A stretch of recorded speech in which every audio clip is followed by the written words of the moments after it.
పలకవట్టి కురుమైనే పట్నమేస్తే 10 ఇండ్లకు 1000 అవుతాయి. ఇంట్లకు కురుమైనే అడుగు పెడితే ఇల్లంతా బంగారం అవుతుంది. ఒగ్గోళ్ళు దొక్కిన కాడల్లా అన్నం పుడుతుంది తమ్ముడా.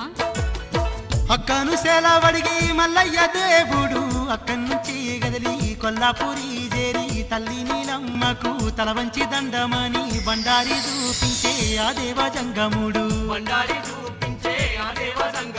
కన్న తల్లి నీలమ్మ చూడరే కన్న కొడుకును చూసి మురిసేవోయమ్మ. మల్లయ్య కళ్యాణం చూడంగా తల్లికి ఆరాటం ఎక్కువాయే.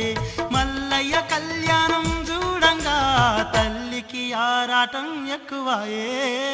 భక్తులారా విధంగా లోక కళ్యాణార్థం కై బండారి తెచ్చిన బంగారు దేవుడు మల్లయ్య అంగరంగ వైభవంగా బండారితోని బాసంతమాడుతున్నాడు చూడమ్మా.